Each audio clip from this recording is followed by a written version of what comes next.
Now, as we've mentioned earlier, Osama bin Laden has been blamed for the August 1998 bombings of U.S. embassies in Kenya and Tanzania.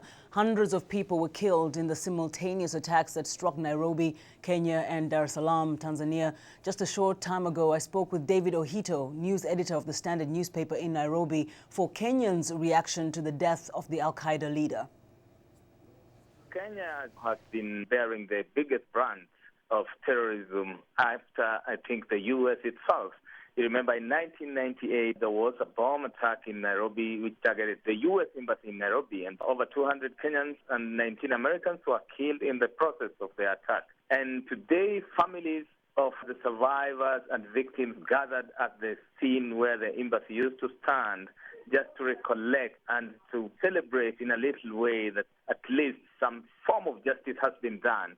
So Nairobi and even Kikambala in Mombasa, where another terror attack targeting an hotel with Israelis a couple of years ago, has looked at this moment as a defining moment in the history of fighting terrorism. And I think quite a number of people are very pleased. Both Kenyan President Mwakalyelye and Prime Minister Raila Odinga have come out very strongly in support of Osama's capture and death. Has this been plaguing the Kenyan government, would you say? Yes, the government has been very focused on its position in fighting terrorism.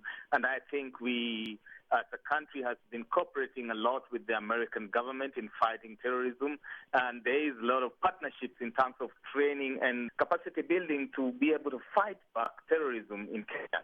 And the president set the trend today by announcing that the death of terror suspect Osama bin Laden has brought justice to some Kenyans, end of quote. And he said it also brings a lot of relief to many citizens who were victims of bombings by Osama bin Laden and the terror groups. Similarly, Prime Minister Raila Odinga saying that the news of the death of bin Laden is very welcome, and Kenyans are happy to thank the U.S. people, the Pakistani people, and everybody else who managed to bring to an end an era of this man who has been leading terror attacks across the world. What is your take on the Kenyan citizens' expectations of the capture of Osama bin Laden 13 years after the bombings in Kenya?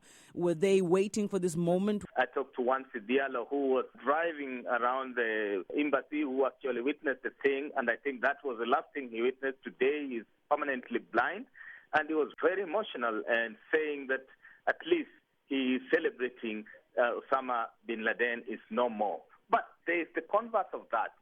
One of the ministers at the time who was attacked in the adjacent building, J.J. Kamodo, said that we should be more careful and more cautious. We could be exposing ourselves to more attacks. So, and remember, Kenya borders Somalia, a 900-kilometer stretch of a border which is not manned, and that has been a major base of the Al-Qaeda and Al-Shabaab attacks. So, in terms of terror exposure, Kenya is still very, very exposed to this danger, and I think the American government and other fronts which are fighting terrorism must ensure that we have enough cushion. We have suffered a lot on targets which were aimed at Americans, and this is the price we've paid for a very long time.